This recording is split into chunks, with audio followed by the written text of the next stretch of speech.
Now that we have the initial animation of our snail all dialed in, we're going to go ahead and we're going to bring this into our main comp, and we're going to start working on some of the elements there. I'll switch to my main composition where I initially imported everything. And at this point, I want to go ahead and I want to just hide some of the layers that we're not going to be working on from view. So I'm going to take all of the logo layers and just turn the visibility off. I also want to give myself a little bit more real estate within my composition. So I'm going to hide some of these layers from the composition. We can do that by going to the switches section, and this column right here is the shy column. So this will allow you to hide layers temporarily from the timeline. I'm going to just go ahead and hide all of these layers, the logo along with the ground and the solid. And in order for them to hide, you need to come up to the master shy switch. And if you click that, you'll notice that those particular elements are going to disappear from the timeline and they're no longer going to show in the timeline. They are still part of the project, and all we have to do is toggle this back on to see them. And of course, if we've hidden them from view, they won't show in the composition window either. So this can be a really handy method when you have a more complex project, is to be able to temporarily hide elements from the composition and to temporarily hide elements from your timeline. Now what I'm going to do is we're going to go ahead and we're going to create some animation on our clouds. As the snail is coming onto frame, we're going to have the clouds come in and they're going to scale up and get darker. So the first thing I need to do is I need to replace my snail expression, which was the first one that we did, with the snail whistle 2. The snail expression is just all of our snail layers, and this has the different facial features that we had created earlier. We don't need this layer anymore, so I'm just going to select this layer and delete it. We'll go into our compositions, and we want to bring in snail whistle 2. So I'm going to bring this down to the bottom of the stack that exists. And as you can see, here's our little snail, and he's doing the animation that we had created earlier. I want to bring him up a little bit, so I'm going to select the snail and just drag this layer up. And because the animation resides inside of where we had created it before, that's not going to be a problem. So we're just going to place him so that he's right above the ground layer. So if we play this now, he's going to come on and we'll hear the whistling. Great. I'm going to rewind to the beginning of the timeline, and we're going to move most of these clouds off of the composition. And for right now, let's just shy the eye wink and eye irritated too. We'll come back to those a little bit later. I will select my clouds, and we're going to select cloud 3, and I'm just going to position this off of the composition.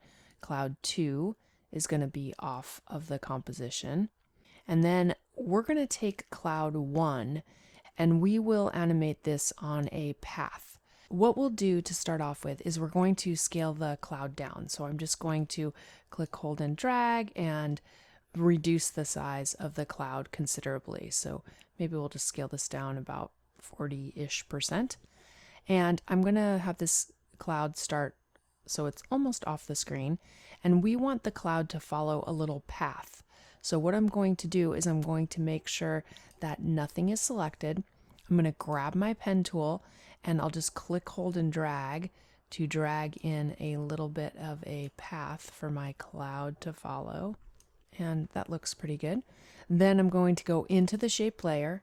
I'll go into contents, shape 1, select the path, and I'm just going to hit Command or Control C to copy it. And then at this point, we can delete the shape layer. We'll come back to the position property on our cloud 1, and I'm just going to paste in the path.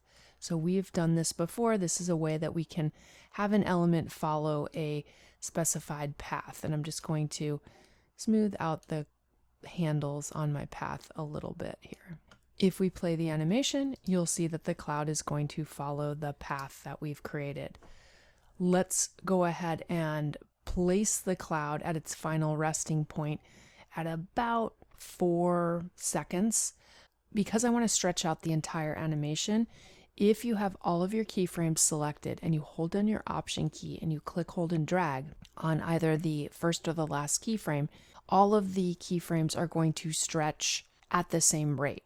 So this is a great way that you can increase or decrease the amount of space between keyframes without having to click each one. It's really handy. So that in turn is going to slow down the animation a little bit, because we're giving the animation more time to get to its final resting point. And then I also want to create some scaling. So I'm going to turn on keyframing for scaling. And actually, let's have our scaling start when the cloud is about halfway around its path. So I'm going to turn on scaling, and then I'm going to scrub out in the timeline to about 5 seconds, and we'll scale our cloud up. So we're going to want the cloud to get considerably larger. So if we rewind and play what we have so far, the snail comes on, the cloud is going to scale up and follow its little path. And now we're just going to do something similar on the rest of the cloud layers. So I will collapse cloud 1. Let's move on to cloud 2. I'm going to go ahead and with cloud 2 selected, which is right here, we'll have this cloud also follow a little bit of a path. This time my cloud 2 is selected. I just wanted to show you another way that we can do this. I'm going to click, hold, and drag to draw out the path. And essentially, because that layer was selected, this is creating more of a mask on this layer. So if we open cloud 2, you'll see I have a mask. And if I come into the mask itself and select the mask path, I can go ahead and copy this, or in this case, we just want to get rid of it. We're going to cut it. So I'm going to use Command or Control X to cut. Now I'll open the position property by tapping P on cloud 2. I'm going to select position, and this cloud, let's have this cloud come in a little bit further down in time. So maybe at like 2:15, and I'm going to hit Command or Control V to paste in the keyframes. And again, these get pasted in, it's a little low. I'll switch to the selection tool, and all of the keyframes are selected. I'm just going to grab this cloud and I'm going to place it out of frame. Let's just scrub through. So this cloud's going to come in, and let's have it end maybe at about 5 seconds. So I'll just scoot these over. And with all of these selected, hold down my Option key and grab one of the beginning or ending keyframes and stretch these out a little bit to spread them out. And finally, I need this cloud to not sit right underneath the other cloud. So I'm just going to move this one over here a little bit more. And that looks pretty good. Let's create a little bit of scaling. So with cloud 2 selected, I'll do a Shift S to open scaling. We'll go ahead and we'll turn on scaling. Let's move back in time a little bit, and we'll just kind of scale this cloud down. So we'll come to the beginning keyframe and we'll just scale this one down a little bit. And let's just take a look at that. You can see that this is lagging a little bit. It just needs to render. The green bar, remember, is the render bar. So we just need that to do its render. The whistle sounds funny when it hasn't totally rendered in. Let's just rewind that and play it again. Now that it's RAM previewed, it should play at normal speed. Okay, you get the idea. And then finally, we want to do this similar type of thing on cloud 3. So I'm just going to animate that cloud coming in from the right-hand side. The beauty of using After Effects is that everything's so flexible, so stuff doesn't work out exactly like you hoped it to. You just go in there and you make some changes, and it's no big deal. Let's take a look at what we have.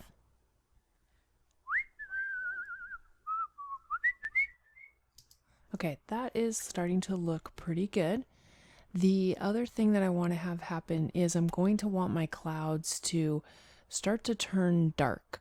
So after the clouds kind of come in, the snail's going to still be whistling, and then they're going to turn dark in the next second or so.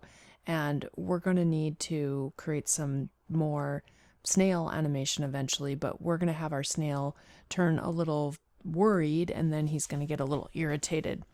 But before we do that, let's just dial in our clouds. So I'm going to want to have the clouds start to get a little bit darker. In order to do this, I'm going to use an effect. I'll open up my effects and I'm going to search for brightness and contrast. This is the one that I want to use. I'll grab this effect and drag it onto the clouds, and this is something that we can animate. So we're going to animate the brightness. If we decrease this brightness value, you can see that we can make our clouds pretty dark and ominous. So what we will do is we'll create a keyframe, and let's have the clouds maybe start to get a little darker between 3 and 4 seconds. So I'm going to turn on keyframing, and then we'll move out to maybe about 6 seconds, and then we're just going to really decrease this brightness value down and make the cloud dark. And that looks pretty good. I'm going to open up the effects. I will select this effect, and I'm just going to copy it, and then we will place it on our other clouds. So I'm going to come to one of my other clouds. Let's select cloud 2, and I can just use copy paste, and you can see that the effect gets pasted on. If we open this up and we select our brightness, the brightness values were pasted in, but the keyframes are not where we want them to be. For whatever reason, it looks like it just created the one keyframe. So I'm just going to drag this out to around 6-ish seconds, and we'll just kind of offset this a little bit. And then we'll just change this value at the beginning down to 0 so that the cloud is white. And that will create the tween on the cloud. You can see how it starts to get darker. And just to make these clouds so they're not exactly the same color, I'm going to reduce the brightness a little bit more just to make them slightly different, darker shades. And then we'll do the same thing on the remaining clouds. So that would be cloud 1. Let's just collapse these other layers because it gets a little hard to work on stuff. I'll hit Command or Control V. It's going to paste this in. And like before, it looks like we only got the one keyframe, which isn't that big a deal. We have this right here. Let's just scoot this over a little bit. And then I'll just move back in time where I want this one to start to get kind of dark, and we'll create some keyframes there. So I'll just change this value right here down to 0. And let's go to our ending keyframe for that cloud. And we'll change this value a little bit too. All right, that looks pretty good. Let's take a look, and we'll play this. And I think this is going to work pretty good. Now we have our clouds coming in and turning more ominous. So the next thing that we're going to do in this section is we need to create the next bit of facial features for our snail. And in order to do this, I'm just going to copy one of the compositions that we have. I'm just going to copy this composition actually. I'll go into my project pane. We'll select the snail mouth expression 2. I'm going to go ahead and just use Command or Control D to duplicate that. You can see it now says snail mouth expression 3. Let's just rename this, and we'll call it snail mouth eye. And we can get rid of the 3, I think. All right, perfect. Okay, so here we are. And I'm going to turn my snail shell and my snail body back on so that we can see what's going on. And we're going to get rid of some of these facial expressions. We need the smile. We need the worried oh look, but we don't need any of the whistling. So I'm just going to select these layers that we have right here and just hit delete to get rid of those. And then what we're going to do is we're going to extend the worried expression out to about 3 seconds. And we're going to combine this worried expression with the hooded eyes. If we go into the original layers, one of the layers that we have is this eye irritated. So I'm going to bring this down into my composition. And these are these kind of like hooded eyes. So we're just going to place these. And let's just zoom in a little bit on this comp. And we can nudge these into place using our arrow keys just to get them right, but that looks pretty good. And then we don't want this to show up until 2 seconds. So my playback head is already parked there. I'm using my keyboard shortcut of Option and this time left bracket. That's going to trim the in point to the playback head. And then we'll go ahead and move out to 3 seconds and we'll use Option right bracket. And remember, After Effects animates to the next frame, so I really need to move it 1 frame in and then trim. And now you can see that we have the facial expression where he's a little bit worried and then he starts to get like worried and irritated. And then the other thing that we're going to do is we're going to use our smile and we're going to turn this into a frown. So I'm going to select my smile mouth. I'll use Command or Control D to duplicate. We'll rename this layer and we're going to call this frown. And I'm going to drag this out past the irritated segment. So this will go to about 4 seconds.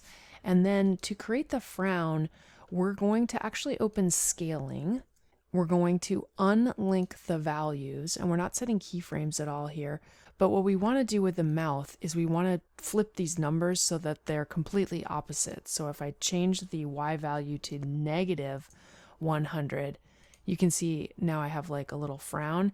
And I'm going to do a little bit of rotation. So I'll grab my rotate tool and we're just going to go ahead and rotate this slightly like so. And then let's go back to our move tool and just kind of move this up a little bit on the face of the snail. So that's going to be our frown. We didn't have to create any additional artwork. So now we have a couple of other versions, if you will, of the snail and its mouth. And since this is not going to extend past 4 seconds, I'm just going to go ahead and go to my composition settings, and we're just going to have this duration be 4 seconds. So I'll just type 400 there. We don't need that extra time since that's not going to be something that we're going to be using. And we're going to be using the same technique that we used before with the time remapping. If we go back into our main comp, and here is where the snail is kind of done whistling. So what we're going to want to do here is we're going to want to add in the next expression setting, if you will. I'm going to drag this into my composition. So here's my snail mouth eye. I'll just grab this and I'll scooch it down. And you can see here's my next version of my snail.